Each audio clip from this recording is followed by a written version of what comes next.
Téléspectateurs de Qu'une réalité, bonjour et bienvenue dans ce nouveau numéro de Qu'une réalité. Qu'une réalité, votre unique émission présentée par votre humble serviteur Bello Belkame. Et Lelo en direct, il n'y a qu'une réalité. Nous vous avons prévu une image qui est à la fois amusante et on ne sait pas pourquoi. Tokuti na kati yanchangu na quartier Kimbala, la population est tout joyeuse. C'est tout le monde qui manifeste la joie. On s'est posé 1001 questions. Croyant peut-être que la fête de fin d'année a bel et bien commencé. Non, non, non. Il ne s'agit pas de la fête, il ne s'agit pas de la naissance d'un enfant. Et c'est juste l'arrivée de l'électricité. Bandekwa quartier, il semblerait qu'ils ont fait un bon temps sans l'électricité. L'arrivée de l'électricité a fait un événement de la joie. Nous allons vous balancer les images de la population. Nous allons leur passer les micros, ils vont s'exprimer. Mais avant tout, total ananuba image ya minda oyo ndenge peleli bongo boyeba et la vie à population ndenge nini et kozala à la fin. Suivant les images que vous voyez, likolo bosomo na minde sa ko pela et na bapoto wana nyonso tokobenda moi mukezume. Population lobi basali vraiment tamulaï minda ezalakate courant ezalakate. Il y a même des enfants où depuis abotama dans ces quartiers il n'a jamais vu l'arrivée de l'électricité. Et c'est pourquoi la population est surprise subitement.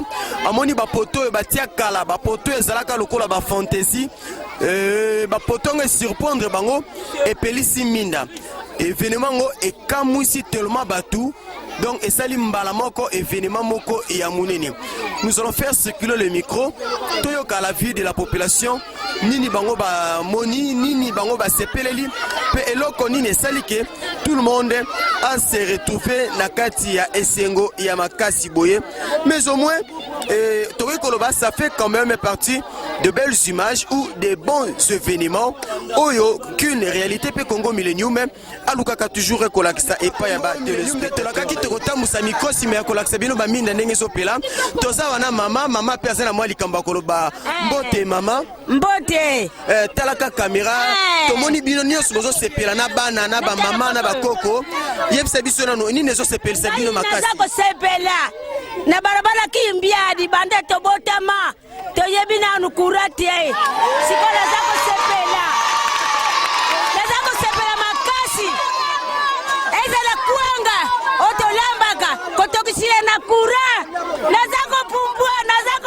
Oui, ça c'est la joie est vraiment énorme. Imaginez-vous, maman Oya Mukolo, elle s'exprime. Alors depuis à Botama, nanu amona couranté. Nebisibino, c'est vraiment difficile, c'est vraiment difficile. C'est vraiment difficile, une grande mer comme ça. Mokolo Tokoko Yaboye, depuis à Botama, nanu amona couranté. Et comprenez l'ambiance qui règne maintenant dans ces lieux. Topé Sandekota, Azana Likamba Koloba, Poussana. Mbote Ndeko. Mbote papa. Telaka caméra Kombo Nani. Kombo na Chanel. Yebsa biso esengo makasi yo na ba mama na ba koko na bilenge bozana ngo ya nini. Na sepeli a trop balenge pedo koto na butu donc et comme na ngo ba hotel, ba hotel ma ba kula mala ba zo bota me belé. Donc mina ne peli boy. Ba ba bota ma se belé te. Limia mutu bata mala mobile na zo banga. Wende bien moi ozana terre otanga. Po la ki mo ba tanga ezate, kula mo ka dede kula ba tsuba no zo yeba te. Boy bien sepeli. C'est là. Balobi makamba ngo ezama mukie sérieux. S'il vous plaît, bopé sabisotan, s'il vous plaît. Bopé sabisotan to sala musala. Bandeko balandi ya Congo Millennium, makambo ezama mundongo peleza mwandongo. Balobi molili oyo et komisaki quartier oyo lokola hotel. Lokola batu ute babote mati bakoma kureza la kate. Batu bakoma ko profiter ba des années na molili pour na ko salaka ba je mabe. Donc yo sais que molili oyo batu mususu ba sepela na bango na ngopo ezo favoriser ko bota ma ya bane belé.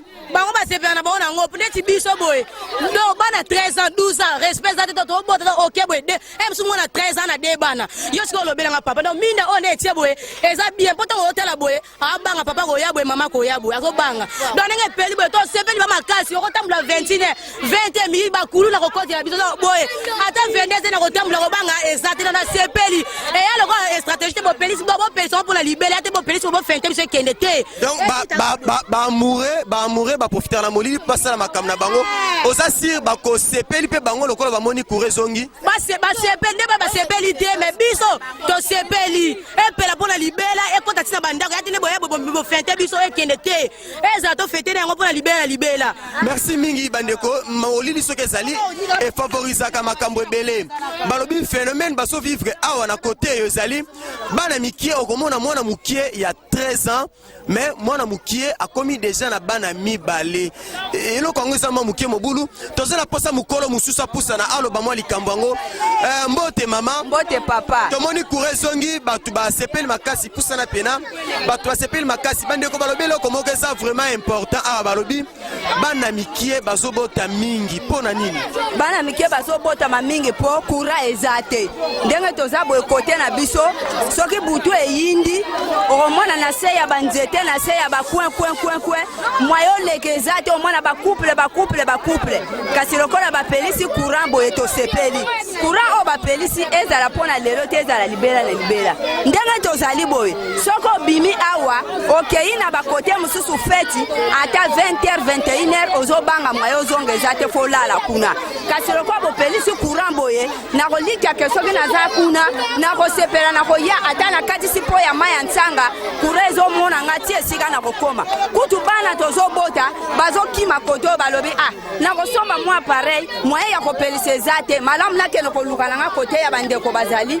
navanda mpo te namonaka courant me lokola bapelisi courant boye nakolikiake baebilenge nyonso bakosepela epuis bato ebele bakosepela koya kokota kote oyo kofutela koluka bandako mingi balingi kote oyo me bazokima courant lokola courant eye bato ebele bakosepela koya kofutela bandako kote oyo mpo ayebi ke courant ezali mwa appareil na nga na kotia mwa eloko na kotia mwaye tosalela bapareil eza te mpo na nini courant eza te. Merci mingi mama lobi bato bazokima kovanda kote oyo mpo na nini courant ezalaka te mwa bosoto ezosalema makasi baboti bakoma koyoka soni koleka na nzela déjà soki molile koti a partir ya 18h 19h mpo okozala surpris okuta bana no misato ya mikie mabala ndeti kaka na fikini na balabala donc nyonso na juste parce que y a pas d'électricité quand y a pas d'électricité il y a pas mal des antivaleurs qui se développent entre autres le phénomène fille-mère il y a pas mal de filles-mères na coin oyo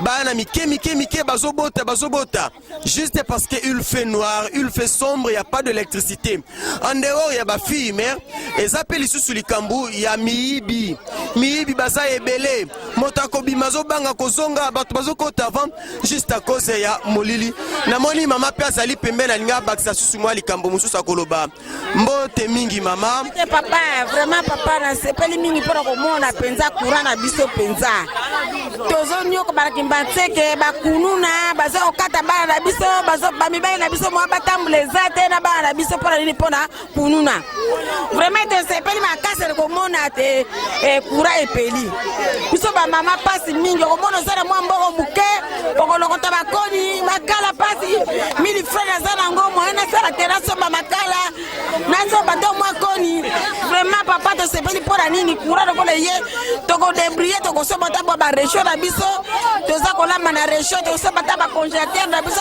to ko teta ba mama mali to mo ba koka sikoyo mama courant ngo epeli kaka pona éclairage public to ba koti silibino tina bandako na koti na bandako te to moni kaka ngali me to te ebitele ko la ba minda ya baba le peli na banza pe na bandako pe e ko pela kaka to za merci mingi to pusi pe caméra ngambo mususu bandeko pe bazali na ngambo wana bazotala biso na mosika bazana likambo ya koloba e nde sima ya mbela na bango tokoyeba ndenge nini tokosukisa milulu na biso ya lelo.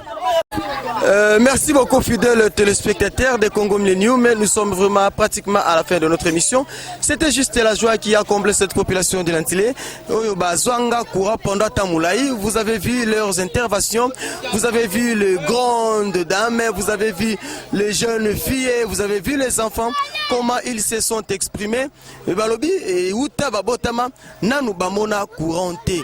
Ils sont surpris. Il y a comment na courant et malheureusement courant et continue nous na banda kuna bangote courant suki kaka na bapoto mwandambu e batoza likolonde basu molo tiliki mpona éclairage public. Ce qui reste à faire ezali ko pousse éclairage public wana tina mwa kati lisusu et suka kaka na éclairage public te. Ce qui est encore important ezali ko komisi la bato balotiliki to courant tina kati ya banda kuna bango. Sinon boko empêcher batu kolala na banda ko poba ko tala kaminda libanda bongo pesa na sensité longoni na bakonzi pona ndenge botie mwandambu ya éclairage public na balabala kasi mosala ngwe sengele kende molai esuka na ndambo wana te ekoma tina kati nti bandeko pe na kati ya bandako na bango bazwa lotiliki na lotiliki nde bandeko baso kozala na esengo ya kofete ba fete ya nouvelle longoni ya mingi na baye balandaki biso ute bandelikino na suka mbote à la grande famille Millennium mbote losaka celui qu'on appelle l'homme Millennium le vérité du Benzi et sans oublier papa Désiré Kia Ngebeni Molongani ya Mama Bia la ministre. Restez toujours branchés dans votre site web www.congomillennium.com. Vous ne serez jamais déçus. À la prochaine occasion.